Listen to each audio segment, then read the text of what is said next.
Now, when you think Colorado, most people picture beautiful mountain vistas, sunshine all the time. And while that is true, I know a handful of people that have ultimately decided our city is not for them. And here's why. So the biggest, I hate to use the word deception, but I feel like that's how it comes across sometimes, is geography. Yes, we are a city next to a mountain, Pikes Peak, 14,000 foot peak, but we are most certainly not a mountain town. So when you think about those Colorado things that you want to do, you want to go skiing, you want to go hike a 14er, go fly fishing in a Gold Medal River, you're not going to drive 30 minutes to go do that. If you want to wake up and be on a ski lift or at a trailhead of a 14,000 foot peak other than Pikes Peak, and you want to do that in 30 minutes, you've got to look at towns like Breckenridge, Vail, Salida, Buena Vista, some of those cities that are truly in the heart of the Rockies. Colorado Springs in the Front Range is not that way.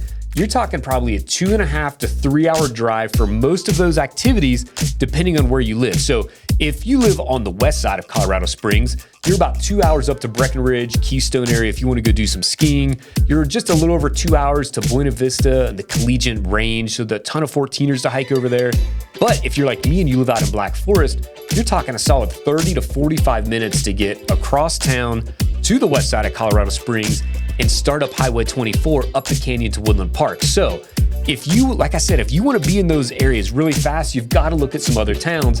And I know a lot of people that have been surprised by how long it takes to get to those kind of true Colorado activities that they really think about when they plan a move to Colorado Springs. A lot of people, when they think about a move to Colorado, they're up in the air between a couple different cities, and it's really along the Front Range because that's where a lot of the job opportunities are. So usually when people are looking at Colorado Springs, they're also considering the Denver metro area and even up north around the Fort Collins area. So when you look at those different areas, you see a lot of different housing markets, kind of just overall cost of living, and also different jobs in those different markets.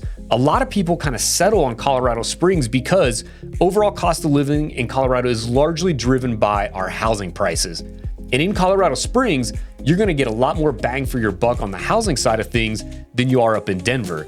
Now, it's not the same as it was 7 years ago, 5 to 7 years ago, when it was drastically less to buy a place here in Colorado Springs. Those costs have definitely kind of tightened up a little bit, but it is still less expensive to buy a place in Colorado Springs than it is in the northern part of the Front Range, Denver up to Fort Collins. But the sad part of it is the cost of housing has increased faster than what our wage growth has been. So yes, Colorado Springs has some very good jobs. There's a ton of six-figure paying jobs right here in Colorado Springs, but those housing prices have also crept up a lot. So folks that started to do the research, maybe a couple years ago, maybe it was like during the COVID pandemic, they decide to make a move here. And when they get here and they're like, oh my gosh, man, I can't find a place that I actually want to live in. The dollars make sense for the job that I got here. So we've had clients that have flown into Colorado Springs planning to buy a house, and ultimately after doing a little bit more research and looking around, boots on the ground, they've decided that Colorado Springs probably not the best city for them because of those housing prices compared to the wages that we have. Now this one is near and dear to my heart. I have thought about leaving Colorado Springs because of this. And it is the growth and congestion of Colorado Springs. So, some of you folks might know, I've been here for 20 years. I've seen a lot of growth in Colorado Springs, going from kind of this, sleepy little town on the Front Range, just that place south of Denver, to now it is a rapidly growing metropolitan area.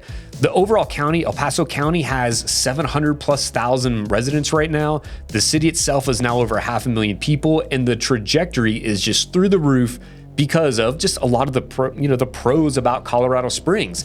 But man, it has had a huge negative impact on just the congestion, just the feel that you get in Colorado Springs. So, we always say it's relative, right? If you're coming from Chicago or LA or somewhere in the mid-Atlantic, DC area, you're not going to think traffic is very bad at all. You're probably going to be like, oh, this is such a relief. It's such, I only have to sit in traffic for 45 minutes to get home.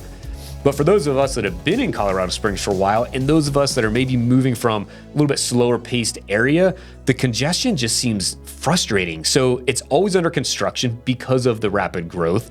There's always an infrastructure project going on. Like right now, I-25 downtown, I feel like I-25 has been under construction since I moved here.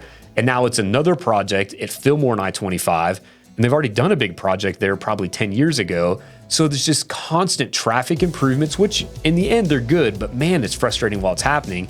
And then just the overall congestion across Colorado Springs, especially on the east side. On the east side of town is where there's the most growth, on the commercial and residential housing side. A lot of new development over there. And the roads, they're trying to keep up with the growth, but they're just not quite there. So you've just got a ton of congestion all across town, and it's really all throughout the day. We have our rush hour periods, but you still just have this congestion across Colorado Springs all day long. Now, again, it's relative with wherever you're from, but I 100% know people that have come here to visit to see if they wanted to move to Colorado Springs and ultimately said, no, I do not want to deal with all that traffic. When I moved to Colorado Springs, I was in my young to mid 20s. And at that point in time, I was extremely disappointed with the nightlife scene, or lack thereof, that Colorado Springs had. Now, in the last 20 years, it has gotten a ton better. There's, a lot of places downtown Colorado Springs during that revitalization that's occurred down there, these cool places that have popped up, bars, restaurants. It has a lot better feel to it. There's some other just entertainment things to do up on the north end of town, new music venues that we have, the Ford Amphitheater. So there's a lot more to do in Colorado Springs than what there was 20 years ago, hands down. But if you're coming from a big city, or you're coming to Colorado Springs thinking that it's your typical big city that's just gonna have nightlife and activities and entertainment 24/7, that is 100% not the case. You will be disappointed with Colorado Springs if that's the mindset that you have. Like I said, there's a lot more to do here than what there used to be, but it's not Denver, it's not Chicago, it's not LA, it's Colorado Springs. And honestly, I kind of like that aspect of it. You're close enough to Denver where you can run up the road 60 miles, go up about an hour, and now you've got all the sporting events you want to do, a ton of entertainment, whatever you might want to do. But you come back home, drive that 60 miles south, and all of a sudden you're back in a little bit slower pace than what the Denver area is, or some other big cities across the country. So while I did say that it is a lot more congested here than what it used to be, it also is still a slower pace feel compared to your kind of stereotypical big city. So we've had folks that have wanted to move to Colorado Springs, but they were coming from a bigger city and they said, I think I want a little bit slower pace. I don't want to have quite the hustle and bustle, but then they got here and honestly, they were kind of disappointed with the level of activity and entertainment that there was right in the city. So if the thought of constantly driving to the mountains, 2+ hours to do a lot of those mountain activities, or the local housing costs just honestly sucking up a lot of your salary, a little bit slower pace of life,